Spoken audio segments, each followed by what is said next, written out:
It is happening, guys. The rumors were true. For years, people knew it was coming. The divorce is happening. Apple and Intel are gonna split, and Apple's gonna make their brand new own Apple Silicon chips, the brand new A series and other bigger chips. I am very excited about these new developments. So let's look at 5 things you should know about this new Apple Silicon chip coming soon. Let's go.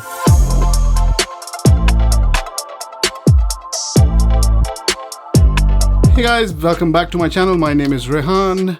Hope you're doing well. So let's look at 5 things you should know about this beautiful new development from Apple, the Apple Silicon chips, the A series chips. So number 1, the biggest one, the obvious one, Apple is designing their brand new own chips. This is for their MacBooks, their MacBook Airs, their MacBook Pros. This is for their desktops, the iMacs, the Mac Minis, and hopefully soon the Mac Pro as well, the big beast. I don't know how Apple's gonna do it. So yeah, they're gonna design and manufacture their own chips. The actual manufacturing is gonna be done by TSMC like before, but this is going to be the first time Apple's going to have their whole lineup of computers with their own chips. This is really awesome. The second one is Apple has announced there's going to be multiple versions of these chips. So just like in the iPhones, you have the A12 and the A12X and the A12z Bionic chips.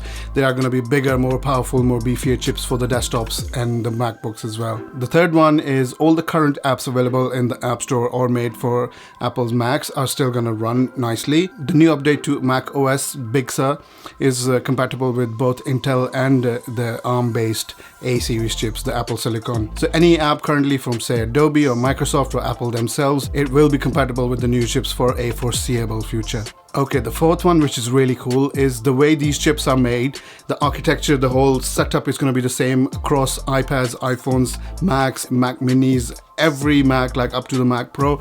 So literally you could take an app, download it on your iPhone, and then switch straight to a Mac Pro, or you can start working. And this is my guess, this is my opinion, I don't know if this is going to happen.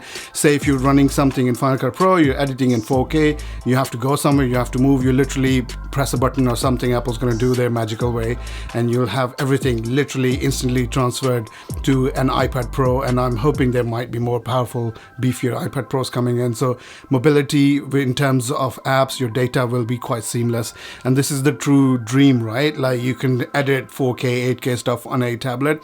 I know it's not feasible right now, but I think this is going to be happening really soon, faster than we can imagine. So the last one, the big one, is Apple is coming out with brand new Macs with the new Apple Silicon chips, the A series or some other series. I don't know what it's going to be called. This year, literally, they have said before the end of this year, which could be up till New Year's Eve 2020. I hope that comes soon. So they are going to come with new Macs. My personal guess, this is absolutely my opinion, is going to be a Mac Mini and probably a high-end MacBook Pro as well, and could be a 21 or 23 inch iMac as well. So I am really excited about this. This is a really quick, fast developing scenario where Apple has quickly started switching stuff, and they're saying within 2 years they'll move everything off of Intel and onto Apple Silicon, which is very exciting, very promising. Obviously we'll have to wait and see how this goes. Cool guys, this is some of the stuff I thought you should know, the basics about Apple Silicon and the future, what it holds for Apple and all of us as well. I have made 2 more videos. You can click up on the link here. One is the pros about this chip and why you should be excited, what amazing stuff is coming this way, and another one is the cons and some really upsetting or negative stuff which might happen or affect some people, and that might put them off of the whole Apple ecosystem. So have a look at those videos. I'll put the links up here and in the description as well. I hope you liked this quick video about the new Apple Silicon. If you liked it, press the thumbs up button. Please subscribe and also hit the bell button, and I'll hopefully see you guys soon. Do check out the other videos. Take care guys. I'll catch you later. Bye.